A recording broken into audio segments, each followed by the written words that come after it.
Veamos ahora en relación con el realismo externo. Vamos a ver también que el hecho de que lo que decíamos en la lámina anterior, de que hay una comprensión normal relacionada con las afirmaciones que hacemos del mundo, tiene que ver en última instancia de que nosotros partimos del hecho de que nosotros estamos comprendiendo un mundo con el que nos topamos, una realidad con la que nos topamos, ¿verdad? Y en ese sentido, cualquier tipo de comprensión normal del mundo, por básica que sea, supone un realismo externo. En ese sentido, incluso podemos suponer que hay un realismo externo cuando vemos las actitudes de otros sujetos, por así decirlo, incluso de otros seres, los hechos que pasan con otras cosas que no somos nosotros, y a partir de ahí suponemos un encadenamiento de cosas, un encadenamiento de hechos que lo que nos hace es, en última instancia, caer en la conclusión de que tiene que existir en ese sentido un tipo de relacionabilidad real entre esas cosas y por lo tanto esas cosas también tienen que existir de una determinada manera. Podemos dar varios ejemplos. No sé, una vez que me pongo a pensar, por ejemplo, en los trabajos de Lyell, el geólogo famosísimo, con el cual contrastaba algunas de sus investigaciones, especialmente en relación con la cantidad de tiempo que necesitaría lo que estaba describiendo con sus investigaciones Charles Darwin, ¿verdad?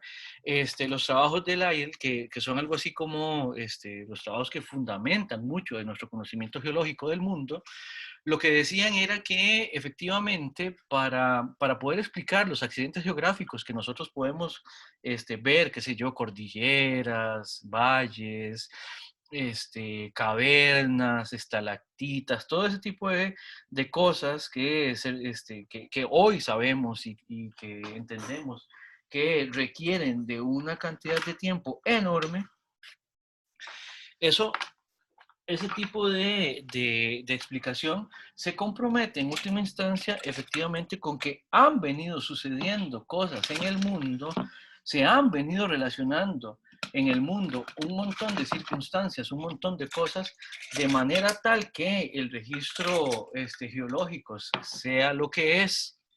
O sea, nosotros vemos un montón de estratificaciones ahí qué sé yo, en las laderas de un tajo, ¿ya? A donde alguien con el conocimiento adecuado, con el entrenamiento adecuado, puede leer y puede interpretar también cuánto tiempo ha transcurrido para que ese tipo de estratificaciones sean posibles en primer lugar.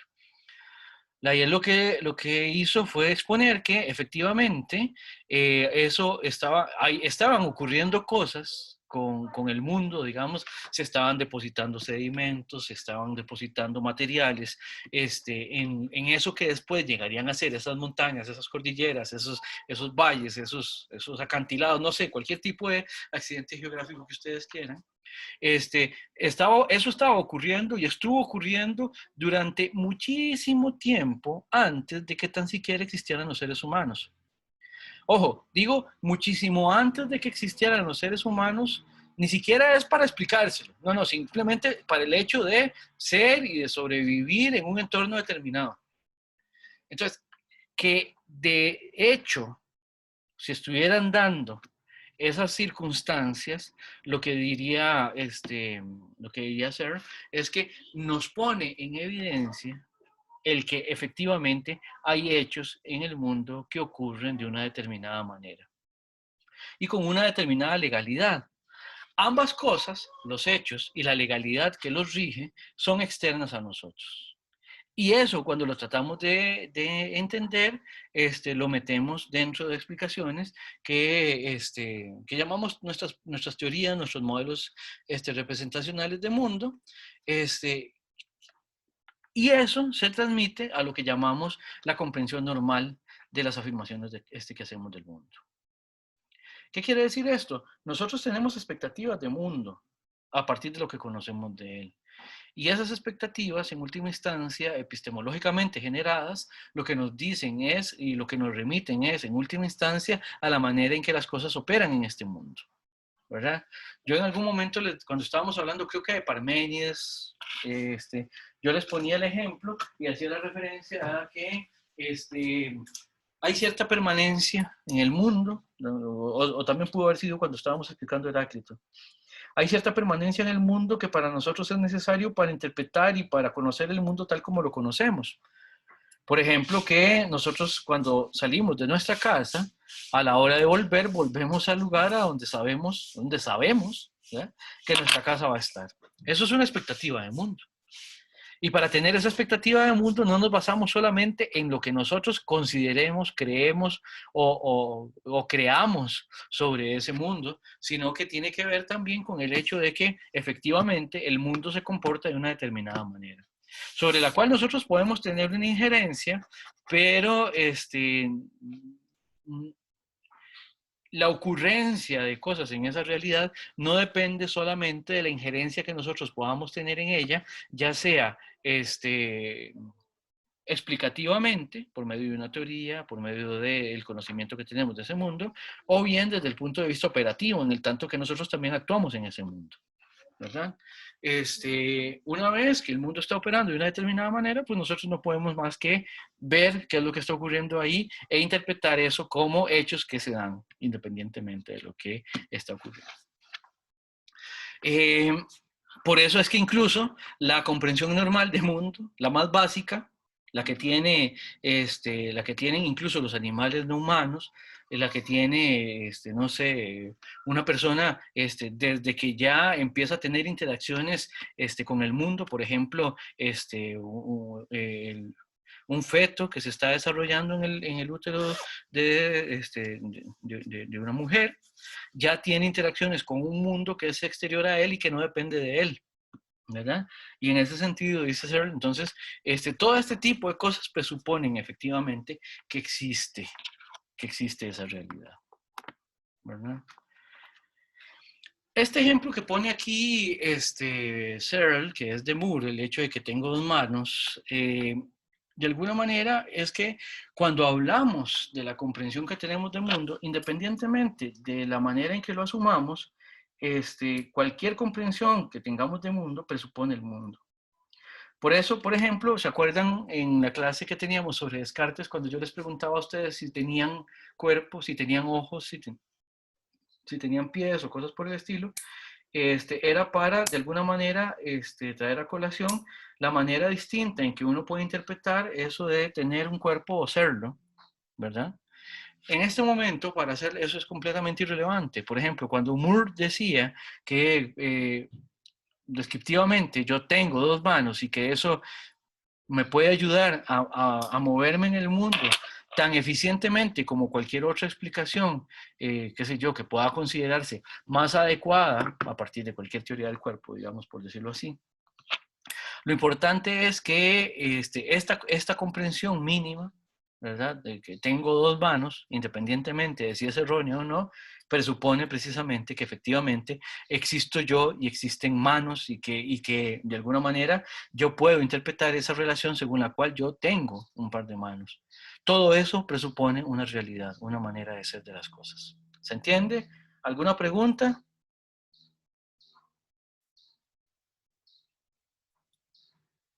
Todo bien, profe.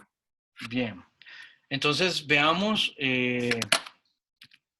un par de ejemplos que pone Searle, ¿verdad? Cuando hablamos de las pulgas del perro, decía Searle, nosotros presuponemos efectivamente que hay perro y que hay pulgas. Es un poco lo que estábamos hablando ahorita de las manos, ¿verdad? Y cuando hablamos del monte Everest, y lo describimos y decimos que el monte Everest es la montaña más alta del mundo, que siempre está nevada, que no sé, cualquier cosa que digamos del Everest, ya que está entre Nepal y China, que los chinos dicen que, Nepal, que es tanto de ellos como lo es Nepal y todo este tipo de cosas. En el caso de que dejemos de existir seres representacionales, o sea, en el tanto que deje de haber teorías sobre el monte Everest, independientemente de que haya alguna teoría que lo explique, independientemente de que deje de haber gente que lo conozca o seres que lo conozcan, el monte Everest seguirá estando ahí. Porque su existencia no depende de una explicación que lo contenga, su existencia depende de propiedades que son meramente ontológicas, por así decirlo. ¿Verdad? Eh, el, a partir de decir que las cosas existen, nosotros no podemos derivar cómo existen. Pero el hecho de que existan, sí podemos tenerlo como el punto de partida para poder hacer una explicación de cómo ellas existen. ¿Verdad?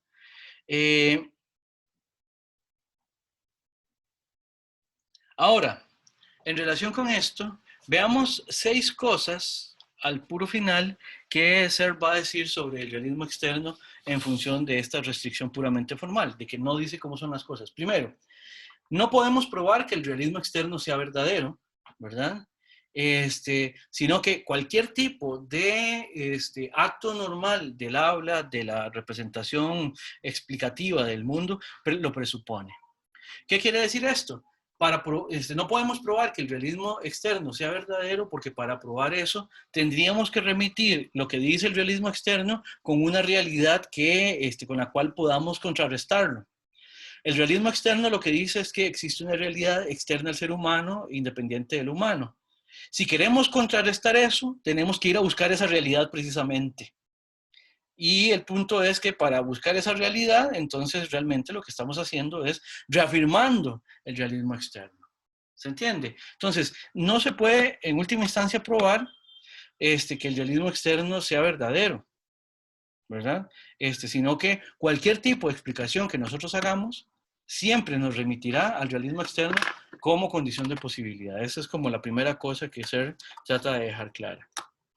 La segunda es que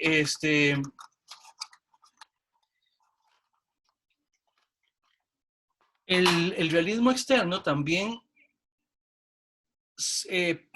es presuponible una vez que nosotros vemos que otros individuos se comportan en el mundo, perdón, de manera muy similar a como nosotros lo hacemos. Por ejemplo, nosotros vemos cuando vamos por la calle, no sé si a ustedes les ha pasado que a veces van en un carro y de pronto ven que el carro que va adelante simplemente como que frena un poco y se hace a un lado. Ahí es, en ese momento uno que va en el carro de atrás, uno dice, ah caramba, ahí debe de haber un hueco, o debe de haber un obstáculo, o debe de haber algo. Y efectivamente cuando uno llega al mismo lugar a donde uno vio que el carro de adelante hizo esa maniobra, uno muy probablemente se vaya a topar con algo que lo obligue a uno también a hacer una maniobra similar, porque hay un hueco, porque hay un animal, porque hay alguna cosa, un obstáculo, algo que podría dañar las llantas del vehículo, no sé, vidrios o clavos o lo que sea. De modo tal que uno siempre, a partir de lo que ve, también termina presuponiendo el hecho de que hay una realidad con la que los otros sujetos también se están relacionando. Esto Searle lo dice también en contra de el solipsismo. Me imagino que ustedes vieron esa referencia. El solipsismo es una teoría metafísica y epistemológica que afirma que solamente existe un yo, el yo que está proponiendo la explicación. Solo existo yo. Y todo lo que yo digo, que conozco, todo lo que digo, que entiendo, todo lo que digo, que está ahí, con lo que me relaciono, no es ni más ni menos que una ficción de mi entendimiento. Es una propuesta interesante para analizar ciertas cosas. Wittgenstein lo analiza en el Tractatus Logicus Philosophicus. Y también en la Edad Media había varias explicaciones a propósito del solipsismo. El punto es que Searle lo que dice es que la imposibilidad del solipsismo se genera a partir de que evidentemente vemos que otros individuos operan en el mundo tal como nosotros operamos en él, con las mismas restricciones que son en última instancia de tipo real. O sea, esas restricciones, esa manera de relacionarse con las cosas, viene precisamente del estado de cosas, que tiene por lo tanto que existir. Con lo cual entonces llegamos otra vez al punto de que existe un realismo externo, ¿verdad? Otra cosa que es importante para hacer, el realismo externo no depende de estados intencionales, ¿verdad? El realismo externo es independiente y anterior, también incluso cronológicamente, a esquemas de creencias, ¿verdad? A esquemas de creencias en general o a esquemas de creencias sobre el realismo externo mismo, ¿verdad? Por eso podemos decir que existía una realidad antes de que los seres humanos aparecieran. Estaba esa realidad antes de que, aunque ya los seres humanos existieran, ¿verdad? Todavía no pudieran hacer una explicación sobre esa realidad que existe ahí. Qué sé yo, cuando todavía los homínidos que somos, ¿verdad? Evolucionamos lo suficiente como para poder destacarnos como especie, pero que todavía no habíamos empezado a desarrollar representaciones abstractas, modelos abstractos de representación de la realidad. Ahí es evidente que no existía algo como la teoría del realismo externo, pero esa realidad a la que el realismo externo se refiere, evidentemente que sí existía. Entonces, por eso es que decimos que el realismo externo es independiente y anterior a cualquier esquema de creencias. Y ahora, por ejemplo, que podemos hacer una discusión sobre el realismo externo, aun cuando ya tenemos la capacidad abstracta de explicarnos el realismo externo, incluso de cuestionarlo, lo que el realismo externo manifiesta como punto de partida, que es la existencia de una realidad determinada, independiente de los seres humanos, se mantiene independientemente de que uno suscriba o no esa explicación, según Searle. Luego, la cuarta es una que ya Searle ha rescatado en 2 ocasiones, y es que la propuesta no es ni epistemológica ni una teoría de verdad del mundo, sino que es simplemente una propuesta ontológica, ¿verdad? Quinto, el realismo externo tiene que ver con lo que va desde la comprensión normal, más habitual, más cotidiana, más desde la mínima explicación que tenemos de mundo hasta el más elaborado de los modelos explicativos abstractos, ¿verdad? Tiene que ver con toda explicación que hagamos sobre cosas, ¿verdad? Y por ejemplo, los ajustes que vayamos haciendo en la comprensión del mundo, ya sea desde nuestras perspectivas más cotidianas hasta las teorías científicas, cualquier ajuste que se le haga a teoría alguna, por ejemplo, cuando cambiamos de modelo de sistema solar, cuando empezamos a explicar, por ejemplo, cómo es que en el cerebro opera, qué sé yo, el conocimiento de los sentidos, ahí vamos haciendo ajustes que nos permiten conocer de mejor manera aquello a lo que nos hemos venido refiriendo, ¿verdad? Cuando hacemos esos ajustes, esas mejoras a las teorías, lo que hacemos es, dice Searle, en última instancia, reafirmar también el realismo externo, porque esas mejoras, eso que el modelo describa de una mejor manera un estado de cosas, pues obviamente lo que hace es señalarnos efectivamente la existencia del estado de cosas al cual se refiere y con el cual habría que contrastarlo. Y bueno, a menos que tengan alguna pregunta o algún comentario, esto sería lo que tenemos con el capítulo 8 del texto de Searle. ¿Alguna pregunta o comentario? ¿Todo está claro?